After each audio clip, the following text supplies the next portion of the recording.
Sup guys, GG1 here. I'm smiling a little bit already because this one's gonna be awful. All of them have been pretty bad, but this one is gonna be particularly bad because today I've actually come to talk about my experience with Nofap.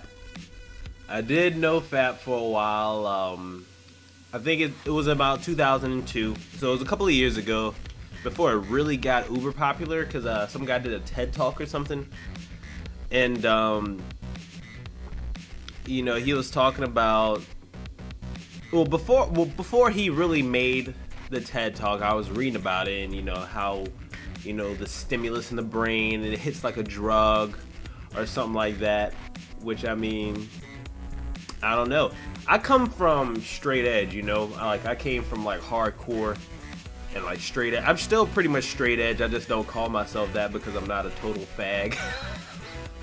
But you know, no drinking, no drugs, stuff like that. I don't like having to depend on anything. I don't like crutches in my life. So I figured, you know, maybe masturbation became somewhat of a crutch for me. I know, you know, like when I beat off, you know what I mean? It's awful. It's like usually the first thing I do in the morning, it is never healthy. I'm sitting here, I'll look up something in Firefox. I got 20 tabs open. Why the fuck I got that many tabs open? I got two eyes. I mean, even with two monitors, you can only see too much at once. That shit looks like in the Matrix when the numbers and the lines are coming down his glasses, he's like clicking and stuff. Like, I zapped into it, man, because it's intense. Usually like an hour at a time, and half the time I'm not even like jerking off. I'm just like clicking on shit. Ooh, that one. Ooh. It's sick, man. So I was like, I can't be doing that shit anymore. I can't be doing it anymore. I gotta give it up. But you know, the first month was horrible. You know, it's like it feels like your skin's crawling. Well, at least for me. I could not feel comfortable doing anything when I go to sleep. Especially when I went to sleep. I couldn't sleep much at all the first month, because that was usually the thing I did right before I went to sleep. I beat off and it would be like a tranquilizer. Like, hey, I see you in the morning. And then the second and third month, it was still pretty bad, but it wasn't as bad as the first month. But then like month 5 and 6, you start to get like almost like crazy. Like it makes you like mentally ill. Like I'd be like, you'd be with your boys, someone would be talking about a girl, like, hey man, you see her? She looks like she's pretty cute, and I'm like, and you just like a fucking animal. Like I felt like a sexual rhino. I was ready to just just run full speed and penetrate anything I could with my horn on my dick. But I mean, it was just wrong. So what happened was, you'd go out and have sex a lot. Usually when you have sex, it's with someone you want to have sex with. I was fucking just animals. I gotta say, I regret 80% of my sexual decisions that year. So much so, I was like, fuck, I gotta get tested, man. I get tested more than high school kids with actual tests. Fuck, that joke didn't go over. I meant like, you know what the fuck I meant.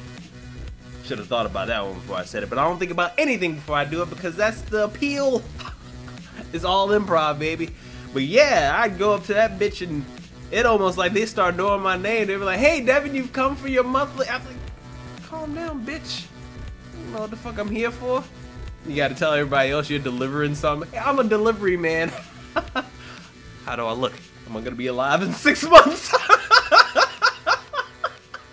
Because I don't know. But you know, you'd always come back clean.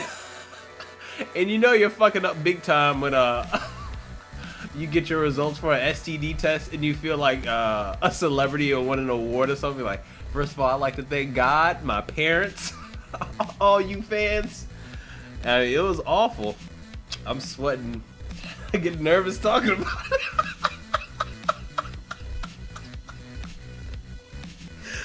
But yeah, you know, it's bad news. So I was like fucking a lot, you know. All that shit was awful.